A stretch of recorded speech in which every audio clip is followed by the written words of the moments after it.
عودة مرة أخرى مشاهدينا ومباشر من مصر، وبنتابع مع حضراتكم فقرة الأخبار. وأول خبر معانا عن الدستور اللي خلص أول امبارح الحمد لله وتمت بحمد الله. والنهاردة كان لقاء السيد عمرو موسى رئيس لجنة الخمسين مع رئيس الجمهورية المؤقت السيد المستشار عدلي منصور. عمرو موسى قال إنه تقدم اليوم بنص مشروع الوثيقة الدستورية الجديدة للرئيس عدلي منصور، وإن دار النقاش حول الخطوات القادمة وما تتضمنه أو ما تضمنه الدستور من مواد وتهيئة المسرح السياسي أيضا للانتخابات القادمة، لأنه خارطة الطريق بتقول أنه بعد انتهاء الدستور في استفتاء ثم يليها الانتخابات البرلمانية. وقال إن مصر بها فتنة خطيرة، ده اللي قاله في المؤتمر الصحفي للغاية، ويجب أن يتكاتف جميع المصريين بوضع حد للفتنة لإخراج مصر إلى الطريق الصحيح. الطريق الصحيح معناه المشاركة في الدستور، ليس معناه أنك تقول أو تقول لا. الطريق الصحيح معناه المشاركة في الدستور. ده اللي المفروض أن الكل يدعو إليه. النهارده على صعيد اخر كان في ايضا خبر هام جدا، يمكن ناس كتيره وقفت عنده لانها يعني محتاجه كانت تفهمه او تفهم ما مغزى هذه الزياره.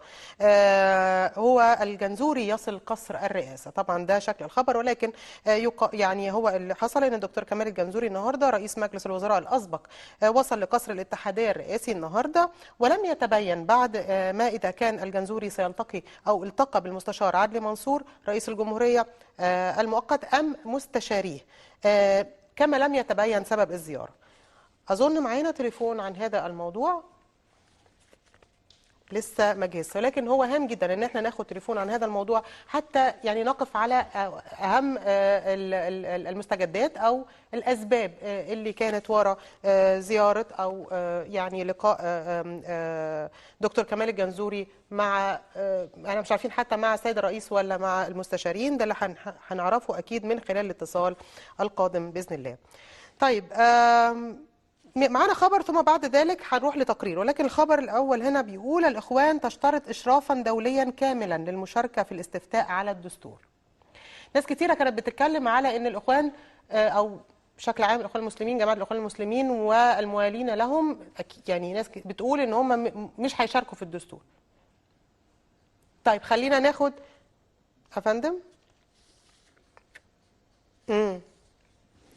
معانا الاستاذ احمد البهنساوي تعليقا على خبر دكتور كمال الجنزوري ووصوله النهارده لقصر الاتحاديه الرئاسي. استاذ احمد البهنساوي صاحب جريده الوطن. الو. ايوه فندم مع حضرتك. استاذ احمد اهلا بحضرتك. ويعني اذا كنت حضرتك يعني لك عندك اي معلومات عن هذه الزياره، واذا كان تقابل الدكتور الجنزوري مع رئيس الجمهوريه او مع احد المستشارين، وما كانت اسباب الزياره؟ هو في الحقيقه احنا النهارده السيد عمرو موسى رئيس انا مش سامعه معلش. حضرتك سامعني كده كويس؟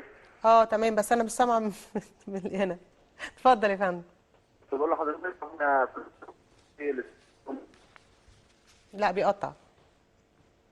الو استاذ احمد. الو. طب معلش يا جماعه نحاول نكلم معانا. طب استاذ احمد. الو. ايوه يا فندم. ايوه كده تمام. اتفضل يا فندم. كنت بقول لحضرتك واحنا بنحضر المؤتمر الصحفي للسيد عمرو موسى رئيس لجنه الخمسين. ايوه. شاهدنا دكتور كمال الجنزوري يدخل الى قصر الرئاسه واستفسرنا عن ده، واتضح ان هو يعني حضر باعتباره مستشار منصور. خدم باعتباره، معلش مش سامعه. باعتباره مستشار منصور. باعتباره مستشار لرئيس الجمهوريه. معلش هو الخط بيقطع، ولكن يعني هو ما تبينش يعني اي يعني حاجه من وراء هذا اللقاء، ان هو يعني مجرد رايح حاجه يعني عاديه. ده اجراء عادي بيحصل، انه ممكن يعني يروح قصر الاتحاديه ويتشاور مع رئيس الجمهوريه بعض الاشياء، ولكن ده ملوش علاقه باي يعني اخبار قادمه. في ناس بتتكلم انه ممكن يكون في كلام عن كونه ياخد منصب في الفتره القادمه مثلا. كل ده لسه ما وصلش ليكوا حاجه او مش مؤكد؟ حضر باعتباره مستشار. لا معلش يا استاذ احمد، انا حقيقي مش سامعه، بس بشكرك. وواضح انه هو يعني كان مجرد انه الدكتور كمال الجنزوري كان موجود في قصر الاتحاديه بالصدفه في وقت هذا المؤتمر الذي اقامه السيد عمرو موسى رئيس لجنه الخمسين، ويعني صحفيين شافوه جاء الخبر بهذا الشكل، ولكن ممكن يكون مجرد وجوده كمستشار لرئيس الجمهورية. طيب نكمل هذا الخبر وبعد كده نروح للتقرير. معانا الخبر بيقول زي ما قلنا الإخوان بتقول طبعا ده بناء على كلام المهندس عمرو فاروق المتحدث الرسمي لحزب الوسط، وهو أحد المشاركين في لقاء قيادات جماعة الإخوان والتحالف الوطني، عشان ما حدش يقول حزب الوسط مختلف، يعني هو كمان موجود في التحالف الوطني.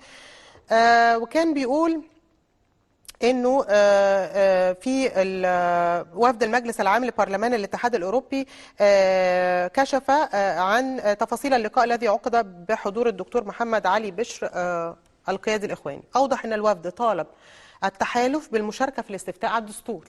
الوفد ده قال للتحالف لا انتوا لازم تشاركوا في الدستور، الا ان التحالف رد بان مشاركته تتطلب 3 شروط. ايه شروط التحالف الوطني الداعم للاخوان المسلمين ان هو يستفتي على الدستور او ان هو يشارك في الاستفتاء على الدستور؟ اولها ضمانات حول الاستفتاء ونتائجه من اشراف دولي كامل وشفافيه. كويس. طبعا بدءا من اعداد الجداول الانتخابيه حتى اعلان النتيجه. ماشي كلام. الشرط الثاني هو ان المناخ العام لا يساعد على المشاركه في الاستفتاء. ليه بقى؟ في ظل الاستمرار الملاحقات الامنيه. فده معناه انه يعني تتوقف الملاحقات الامنيه عشان بيقدروا يشاركوا في الاستفتاء على الدستور. الشرط الثالث هو اعلان النتائج المترتبه على التصويت بلا على الدستور. فهل يتم العوده لدستور 2012 ام العوده الى دستور 1971؟ يعني انه لو حصل انه كان الاستفتاء بلا، طبعا هم اللي عايزينه، اللي بعد كده معناه انه العوده هتكون ل 2012 ولا ل 71؟ وعلى فكره ده سؤال وجيه لان ناس كثيره بتساله. لو حصل ان الاستفتاء طلع نتيجته بلا، ده معناه ايه؟ معناه انه هو هنرجع لدستور 71 ولا هنرجع لدستور 2012 المعطل؟ ده محتاج برضو انه يكون معانا خبر عن هذا الموضوع. خلينا نروح دلوقتي الحقيقه لتقرير مهم جدا. المصريين مش قاعدين مجرد بيقولوا للناس احنا في البيوت ويلا الجيش والشرطه والناس تأمن واحنا ملناش دعوه. لا،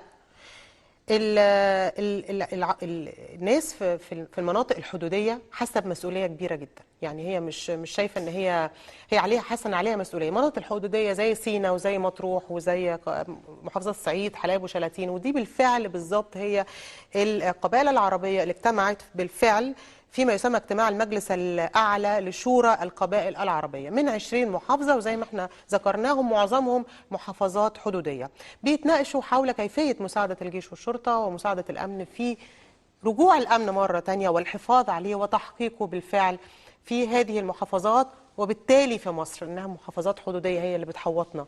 فتعالوا بينا نشوف فاصل ثم تقرير عن هذا الاجتماع الذي يضم المجلس الأعلى أو الذي أقامه المجلس الأعلى لشورى القبائل العربية.